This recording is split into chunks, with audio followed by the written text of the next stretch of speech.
It's like Ida Martin, sir. He was there. He was there. Then he had requested. That's why we had done all this. Yeah, now after that, apart from him, like, there. we are like Tainan is there, and Manju is there, like a president, a working president. We have general secretary. This video is sponsored by Max Multi-Speciality Hospital, 24/7 emergency trauma and critical care center with advanced services located at Hagarga Circle, Ring Road, Gulbarga. It's like Ida Martin, sir. He was there. He was there. Then he had requested. That's why we had done all this. Yeah, now after that, apart from him, like, there. we are like Tainan is there, and Manju is there, like a president, a working president. We have general secretary and all that. So we are the one who are trying to push up the students, and the only problem what we're facing right now here is like less of tournaments. Like we don't get sponsorships much. Apart from that, like when you talk about ground also, we have water facility. Abhi do ground hai na?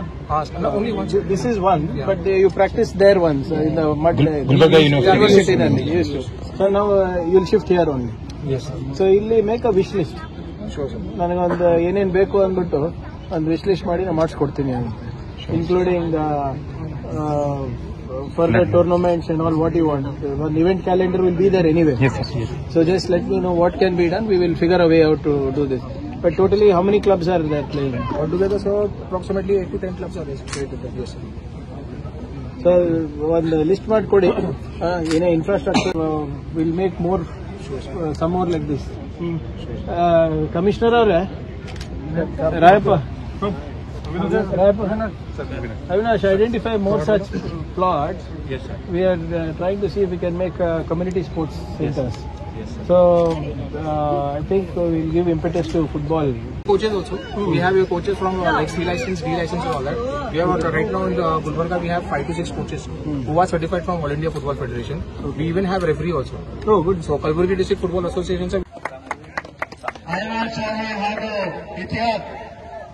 ಈ ಒಂದು ತಂಡಗಳ ಆಟಗಾರರ ಪರಿಚಯ ಕಾರ್ಯಕ್ರಮ ನಡೀತಾ ಇದೆ. ಸನ್ಮಾನ್ಯ ಸಚಿವರು ಹಾಗೂ ಅವರ ಜೊತೆಯಲ್ಲಿ ಇನ್ನಿತರ ಅತಿಥಿ ಗಣ್ಯರುಗಳು ಈ ಒಂದು ಸಮಾರಂಭದಲ್ಲಿ ಭಾಗವಹಿಸಿ ಮಾನ್ಯ ಶಾಸಕರು, ಸಚಿವರು ಈ ಒಂದು ಮೈದಾನವನ್ನ ಟೇಪನ್ನು ಕಟ್ ಮಾಡೋದ್ರ ಮುಖೇನ ಈ ಒಂದು ಕಾರ್ಯಕ್ರಮವನ್ನ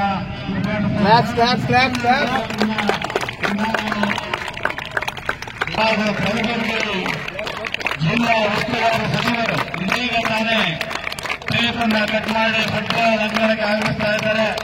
ಹಸಿರಿನ ಅಂತಾರಾಷ್ಟ್ರೀಯ ಗುಣಮಟ್ಟದ ಫುಟ್ಬಾಲ್ ಮೈದಾನವನ್ನ ಉದ್ಘಾಟಿಸ್ತಾ ಇದ್ದಾರೆ. ಈಗಾಗಲೇ ಮೈದಾನದಲ್ಲಿ ಆಗಮಿಸ್ತಾ ಇದ್ದಾರೆ. ಇವರೊಂದಿಗೆ ಸನ್ಮಾನ್ಯ ಶ್ರೀ ಅಲ್ಲಮ ಪ್ರಭು ಪಾಟೀಲ್ ಅವರು, ಮಾನ್ಯ ಶಾಸಕರು, ವಿಧಾನಸಭೆ ಕಲಬುರಗಿ ದಕ್ಷಿಣ, ಸನ್ಮಾನ್ಯ ಶ್ರೀ ತಿಪ್ಪಣ್ಣಪ್ಪ ಕಮಕನೂರವರು, ಮಾನ್ಯ ಶಾಸಕರು, ವಿಧಾನ ಪರಿಷತ್ತು, ಸನ್ಮಾನ್ಯ ಶ್ರೀ ಮಾಜೂರ್ ಅಲಂಖಾನ್, ಮಾನ್ಯ ಅಧ್ಯಕ್ಷರು ಕಲಬುರಗಿ ನಗರಾಭಿವೃದ್ಧಿ ಪ್ರಾಧಿಕಾರ, ಸನ್ಮಾನ್ಯ ಶ್ರೀಮತಿ ಖರೀಜ್ ಫಾತಿಮಾ ಮೇಡಮ್ ಅವರು, ಮಾನ್ಯ ಅಧ್ಯಕ್ಷರು ಕರ್ನಾಟಕ ರೇಷ್ಮೆ ಉದ್ಯಮಿಗಳ ನಿಗಮ ನಿಯಮಿತ ಬೆಂಗಳೂರು ಹಾಗೂ ಶಾಸಕರು ಕಲಬುರಗಿ ಉತ್ತರ ವಿಧಾನಸಭಾ ಕ್ಷೇತ್ರ, ಇವರೆಲ್ಲರೂ ಸಹ ಅತಿಥಿ ಗಣ್ಯರು.